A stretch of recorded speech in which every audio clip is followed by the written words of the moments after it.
onde a gente não agrida, de uma forma onde a gente não tem um overreacting ali do outro lado, uma reação extremamente exagerada. Como é que a gente pondera isso? Porque, cara, a outra parte ela vai reagir, correto? Vai. Vamos pegar 2 exemplos, assim, fáceis, assim, pra gente poder entender. Pô, no ramo que você tá, o síndico fez uma previsão orçamentária, furou. Vai ter que meter uma taxa extra ali.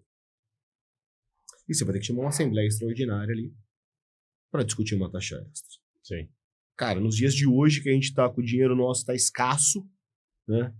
E, cara, você ainda vai falar que o cara vai ter que pagar mais 200, 300 reais a mais ali na taxa condominial dele ali, a taxa extra. Pô, é difícil, cara. E você fez um orçamento, sei lá, pra pintar as paredes do escritório. O orçamento foi em 10 mil, puta, medimos errado as paredes, vai dar 15 agora, você tem que levar pro seu chefe. Chefe, vamos ter que aumentar em 5 mil reais aqui. Cara, não é fácil dar notícia ruim. Notícia boa é simples. Todo mundo dá, ganhamos, deu certo. E notícia ruim, cara? Como é que a gente se prepara pra dar uma notícia ruim? Muito boa essa pergunta, muito boa. Vamos lá. No caso do condomínio. Condomínio você tem muito a questão eletiva. Tudo é votação, né? Então, você tem técnicas ali onde você vai fazer o possível para ganhar o público. Você precisa ganhar o público. Você precisa convencê-los a isso. Tem uma regra na comunicação que é muito boa e serve para qualquer coisa, Luca. Não é sobre o que você fala. É sobre o que o outro ouve. Boa. Tá? Essa é uma regra, sim, e parece um pouco abstrata no começo. Me explicando rapidamente. A questão não é a qualidade da minha oratória, a minha voz, a minha entonação, as pausas. Tudo isso ajuda. Mas é o que o outro ouve. Quem está ouvindo? Quem é o público? Então, é um público que quer mais informações técnicas, é um público que quer mais conexão. Aquela pessoa que você chega, dá um abraço na pessoa, pergunta da vida antes de você dar uma notícia, por exemplo. É uma pessoa mais calma, um pouco mais assustada. É uma pessoa mais analítica, então ela precisa de informações técnicas. É uma pessoa mais acelerada, então ela quer que você seja o mais objetivo possível. O outro... Você tem que conhecer o outro. O outro. Quem é o outro que está ali na sua frente? Então, a análise de perfil, por exemplo, você aprende a mapear pelo menos 4 comportamentos, onde você vai destinar a sua comunicação para isso. Numa assembleia, você tem os 4 perfis. Então, ou numa palestra, você tem esses 4 perfis. São características diferentes. E você precisa variar para poder falar com cada um deles. Não é esse o ponto que eu vou entrar. Mas é importante você saber que o outro está ali e você precisa falar de uma forma que ele entenda. Se eu for explicar o que é um rateio de taxa extra para uma criança de 6 anos, eu posso até tentar, mas eu vou ter que trazer o linguajar para o mundinho dela, para fazer as analogias de uma criança de 6 anos. Senão ela não entende. Então, quem é o público que está ali? Qual o vocabulário que você vai utilizar? Esse é o primeiro ponto. Você precisa entender qual é o seu público. E a segunda regra, a responsabilidade pela comunicação. Imagina que você vai se apresentar para alguém, está todo mundo no celular. Vou falar de rateio S, está todo mundo ali no celular. Nossa, como são mal educadas essas pessoas. Estou aqui para falar para elas algo importante e elas estão no celular. E eu vou falar aqui, se não aprovarem também é problema deles, porque eles que ficaram no celular são mal educados. Essa não é a postura do vendedor, do comunicador, do advogado, do síndico, seja de quem for. A responsabilidade pela eficácia da comunicação é de quem está comunicando. É do comunicador. Então, esses 2 pontos. Conheça, primeiro, não é sobre o que você fala, é o que o outro está ouvindo, e você precisa fazer com que ele ouça aquilo que você precisa, olhando para ele, se colocando no lugar dele. E segundo ponto, a responsabilidade é sua. Se você foi lá para aprovar uma taxa extra e reprovou, não estou dizendo que a culpa é sua, mas se você não fez o melhor possível na sua comunicação, na sua persuasão para trazer essas pessoas, entenda que você precisa melhorar. Porque aquelas pessoas precisavam daquilo.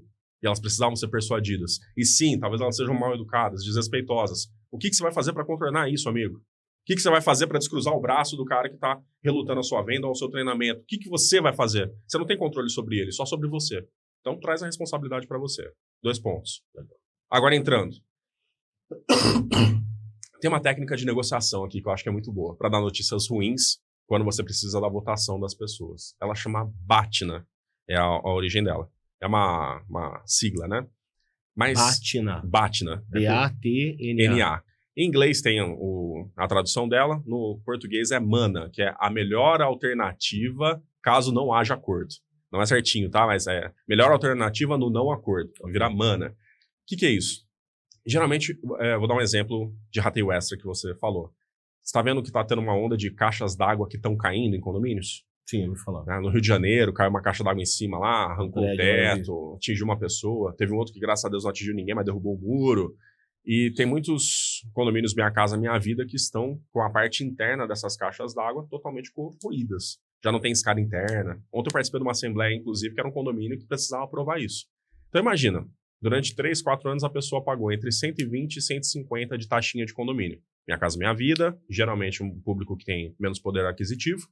Então já significa algo no orçamento dele, do assalariado. Aí você vai chegar e, para reformar uma caixa d'água daquele tamanho, os orçamentos passam de 100 mil reais, muitas vezes. Alguns menos, alguns um pouco mais, depende do estado da caixa e tudo mais. Na hora que você vai ratear isso, para parcelar e para não demorar muito, pode dar parcelas de 50, 100, 150, 200 reais para cada morador. O morador que muitas vezes não paga 100 no condomínio. Dobrou. Mas triplica. Ele vai ter que continuar pagando a taxa, ele vai pagar uma taxa extra, um rateio extra.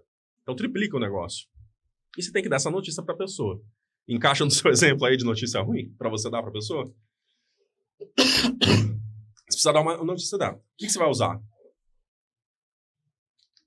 Para aumentar suas chances.